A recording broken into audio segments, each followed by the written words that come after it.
So, who was Cesar Chavez? Cesar Chavez was born in Yuma, Arizona, March 31st, 1927. He was seen as an American hero because he was an American labor leader for the Latino community and for farmers. But before all of that, Cesar Chavez had to go through some harsh stuff himself over the years. In his childhood, his parents were small farm workers and businessmen.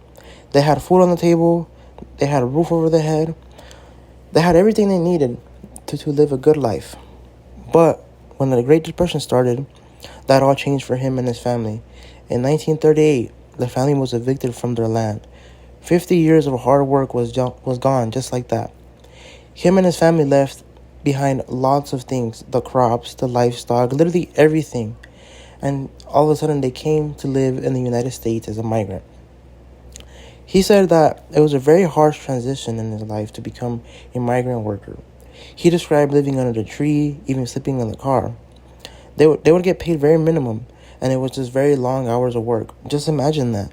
Being a child with successful parents, having a roof over your head, food on the table, and transitioning into this new life of something very harsh was just something extremely unexpected.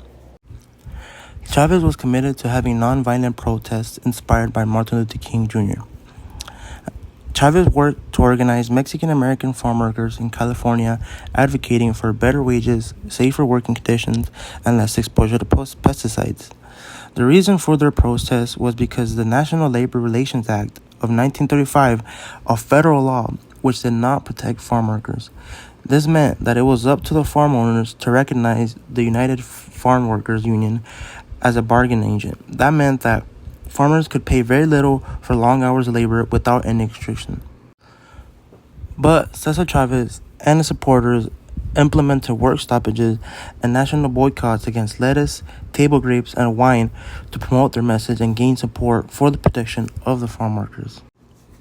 A little fun fact is that Cesar Chavez served in the Navy during World War II, and he returned home to California, where he experienced working with strike agricultural workers. And that's when he went on to the National Farm Workers Association, and he formed it in 1962. In 1965, the National Farm Workers Association received national attention because of the Delano grape strike. The strike involved workers from the Agricultural Workers Organization Committee who walked off their jobs at the grape farms. They were demanding their wages be equal to the federal minimum wage. When the National Farm Workers Association joined the strike, Chavez expressed the workers' goals in a document called the Plan of Delano, consisting of 6 main propositions. In these 6 main propositions, Chavez begins by defining the movement as a social movement, one in which the workers seek their God-given rights as human beings. In the second proposition, the workers seek support from the federal government and political groups, but instead, they chose to support the farm workers. But with their unfairness, Chavez listed a few things that were going on with the workers.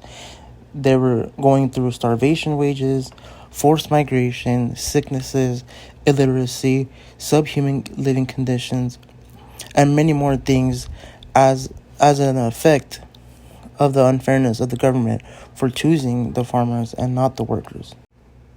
For the third proposition, the workers and Chavez would like support from the Catholic Church, and he reminded the church that workers carrying on the image of the Virgen de Guadalupe, which was this very big saint of Mexico. He also quoted a few things from 19th century Pope Leo. He also explained to the church that these men were tired, that their bodies were worn out, their minds were worn out, they didn't have money for themselves. They just gave them the whole list to the church on why farmers should be supported. For the fourth proposition, Chavez described the suffering, the poverty, the misery of all the agricultural workers, and pointing out that the government protects the wealthy and they don't even really care about the poor. For the fifth proposition, Chavez talked about the unity of all farm workers. It was very crucial because, as we all know, the farmers needed the workers. Without the workers, the farmers wouldn't be successful and they wouldn't be where they're at. So he explained that, hey, like these workers, they need to be treated fairly. Like they're the reason that why you're successful right now. They're the reason why you're wealthy. Finally, for the sixth proposition, Cesar Chavez reiterates the workers, and he said that the workers do not intend to give up the fight. He explained that these poor people were just hoping for simple, basic human rights. They were hoping for not even a good life, but a helpful, maintainful life. After the release of the Plan of Diallo, Chavez quickly became a popular public speaker. And in fact, farmers tried to stop him and tried to oppress him from keeping on and inspiring these workers. But he wouldn't stop right there. His next move was to lead protesters into a historic 340-mile march from Diallo, California, to the state capital of Sacramento. And this movement that he wanted to do received national attention, and strikers pressed farm workers into listening to their demands and trying to force them, like, hey, like, this is unfair. The Diallo plan was something very important in Chavez's lifetime, and I guess you can say career, because it's what made him popular, and it's what started everything. Throughout the course of many years, there was more strikes.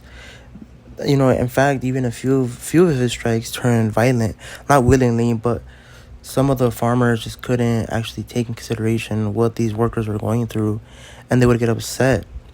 And sometimes sheriffs would have to be involved, police would have to be involved, and some of these farmers actually got beat up because they were just being too violent. And thankfully, over the years, these growers had to sign contracts with the union stating, like, hey, these farmers are going to be treated equally. They need to get paid at least the minimum wage, and they need to be kept in somewhere, humane, where they can live. So, moving on, as I stated in the beginning, Chavez was inspired by Martin Luther King Jr., and I'm also inspired by Cesar Chavez because I think he's somebody who's very important in the Chicano community, in the Latino community, in the Mexican-American community, because he relates a lot to Martin Luther King, to how Martin Luther King fought for the rights of the blacks, and Cesar Chavez fought for the rights of the workers. He fought for the rights of the Mexican-Americans, for the migrants, for the immigrants. He's just somebody who wasn't scared, who had a voice. He was somebody who would fight for you. He was just somebody very important. He was somebody who, a very good leader, just all out a great man. To conclude this short video, I think what we can take from this is that we should be somebody who isn't scared to have a voice. If something isn't right, if something is unfair, we should speak up. We should gain for what's fair. And if you're standing in the right, just how Martin Luther King and Cesar Chavez was, you're going to have the supporters for it. You're going to gain what's fair.